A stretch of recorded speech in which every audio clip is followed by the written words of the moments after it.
প্রত্যেকটি ভিডিওতেই কিছু না কিছু এমন কিছু কথাবার্তা বলে থাকি যেগুলো শুনতে গেলে আপনাদের অনেক সময় নষ্ট হয়, অথচ সেখান থেকে আপনারা বিষয়বস্তু কিছু পান না। এরকমটা হয়তো কারো কারো মনে হতে পারে, এটা আমার মনে হয়েছে। তাই আজকে কোনো রকম কোনো ভূমিকা না করে কয়েকজনের কবিতা পড়ব। এখন প্রথমে পড়ব বারিন ঘোষালের দুটি কবিতা। বারিন ঘোষালকে কে না চেনেন? প্রত্যেকেই চেনেন, কোনো ভূমিকার দরকার নেই। প্রথম কবিতা চশমা। এই নূর, চশমার জল, চোখের আলো, চোখ, চেয়ারে ময়ূর নাকি ময়ূরে চেয়ার? হ্যাঁ, এই যে তন্ময়ূরের কথা বললে যেন কোন ছাদের, ছাদেও ছাদ না বোহেমিয়া, আলফা আলফা করছে। হাসনের গান আরও কে শুনেছে শুনি?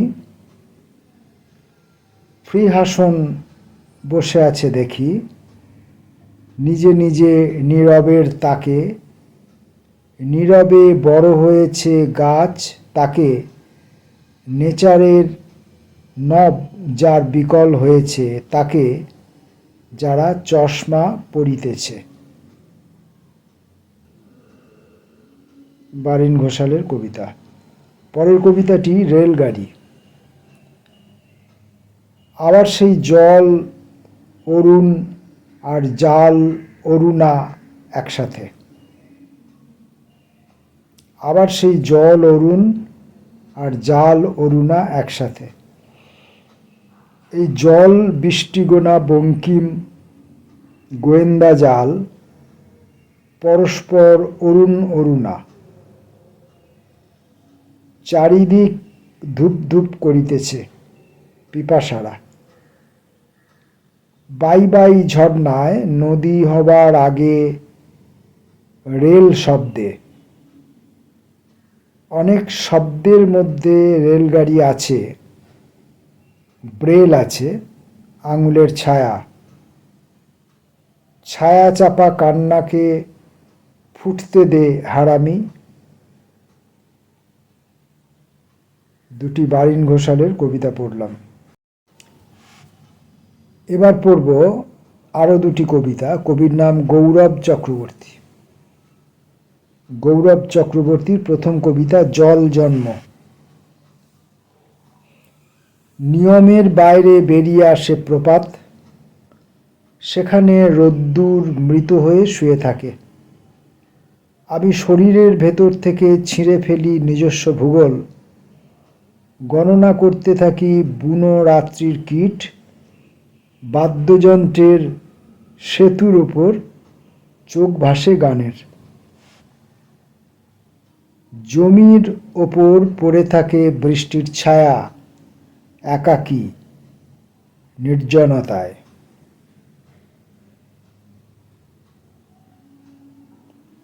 গৌরব চক্রবর্তীর পরের কবিতা আদরালো কে। মানে আদর আলো, আদর আদর আলো, আদর আলো কে, আদরালো কে। একটা ডাক বাক্সের ভেতরে গ্রীষ্মের ছুটিগুলো পড়ে আছে।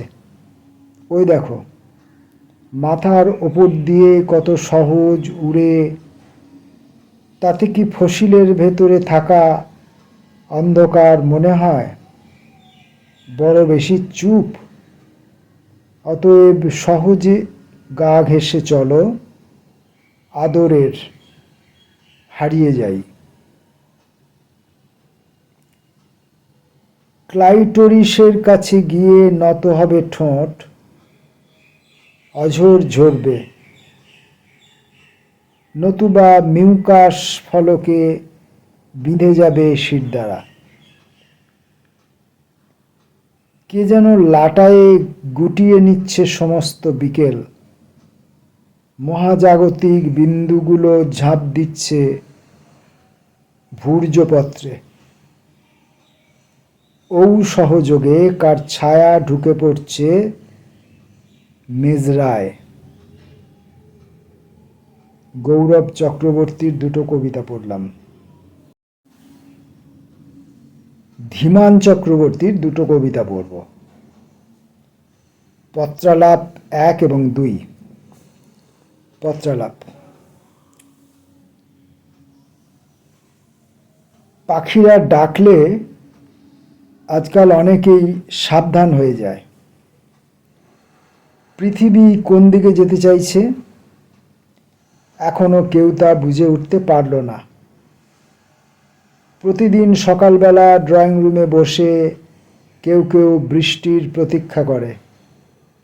বাঁশি এবং সময় পাশাপাশি শুয়ে মিথ্যে কথা বলে পরস্পরকে সান্ত্বনা দেয়, বা মিথ্যে কথা বলে পরস্পরকে সান্ত্বনা দেয়। দু আঙুলে দুটো সকাল কার কার? জানতে চেয়ে চেঁচিয়ে উঠল টিউটোরিয়ালের বেঞ্চি। স্কুল পালানো আলো। রেল কম ঝমাঝম বলতে বলতে মাঠের ভিতর দিয়ে। সমুদ্র কাউকে কাউকে চিঠি দেয়। ওই না খোলা এনভেলাপ সারা রাত শুধু আমায় গাইছে।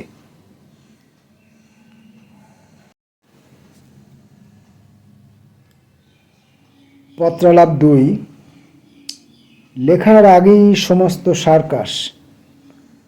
কারোর কারোর সামনে বসে গল্প করে, আলো বা অন্ধকারের। চমৎকার রোদ্দুরে এখন একটা কমার্শিয়াল ব্রেক। বাঁশির শব্দ ঝরিয়ে দেয় 5-7 রং চুরি করা জীবন। লেন্সের পিছনে চোখ রেখে জোনাকি এবং না খোলা চিঠিরা। প্রতি রাতে কানামাছি ভোঁ ভোঁ খেলে। মাঝে মাঝে মনে হয় আমিও কি একবার খেলবো। কমলা লেবু টোকা দিচ্ছে টেবিলে। কেঁপে কেঁপে ওঠে ছুরি ও দস্তানা।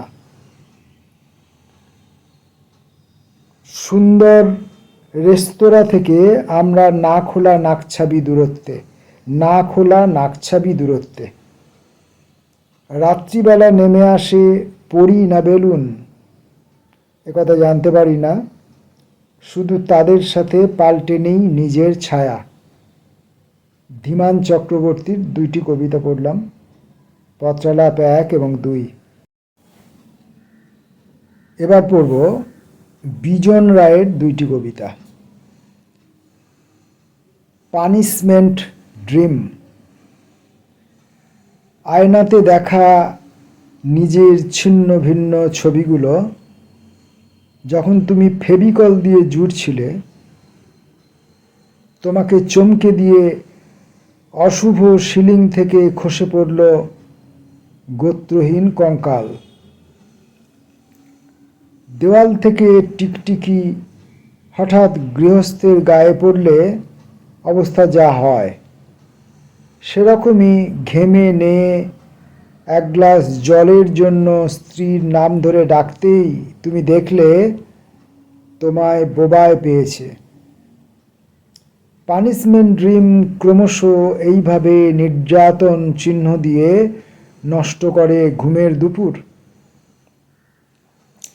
ভাঙা গলার আওয়াজে ক্ষরণের রং মিশতেই অঙ্কুরিত হলো স্বপ্নের অপরা বিদ্যা। সেই পুঁথির শ্লেষ অদ্ভুত মুদ্রায় বসে আছে আনমনা মহাকালের মাচানে। খুব গোপনে সাক্ষাৎকার নিতে গেলে দেখা যায় চোখ দুটি বাদে সারা মুখ কালো কাপড়ে জড়ানো উগ্রপন্থীদের নেতারা যেমনটি থাকে। তোমার সাহসে কুলালো না বলে তার প্রতাপ মুচকি হেসে মগজে মগজে ঘুরে বেড়ায়। বিজন রায়ের কবিতা। পরের কবিতাটা পাগলা সুরের অভিসন্ধি। এবার আমলকি ওঠেনি আমাদের বাজারে। আধিকারিক কারণ দর্শালেন এল নিনো। তালভঙ্গের পাগলা সুর ছুটে বেড়াচ্ছে আকাশময়। না পড়া বইগুলোর ধ্যানস্থ পৃষ্ঠারা চোখ খুলতেই অদ্ভুত জন্ম, না বাবা না মা, অমিলের হুড়োহুড়ি। কাগজের আত্মার রাগ দুঃখ বিস্তর। তিনি আর ঠকতে চাইছেন না। পৌরাণিক গুম্ফার সব দরজা তার কাছে খোলা। দীর্ঘশ্বাসের গয়না শরীরে সাজিয়ে রুদালির মতো বাবুদের নির্দেশ শুনছেন অক্ষরে অক্ষরে। মুক্তিমন্ত্র কালহীন অপেক্ষার ভিতর, পিছনে নোনা জল। বুজকুড়ি কেটে ভিড়ের মধ্যে হারিয়ে যাচ্ছে সময়। ছায়াগুলি ছোট হতে হতে বিন্দুতে এসে ঠেকেছে। নিমিত্তের সাথে থাকতে পারে যে আনমনা বাতাস, এই অভিসন্ধি সে বুঝতে পারে। যাদের চোখ নেই তাদের জন্য রবীন্দ্রসঙ্গীত গায় গুনগুন করে। বিজন রায়ের দুটি কবিতা পড়লাম। বন্ধুবর কবি চিত্তরঞ্জন হীরার কবিতা দিয়ে আজকের এই পর্বের কবিতা পাঠ শেষ করব।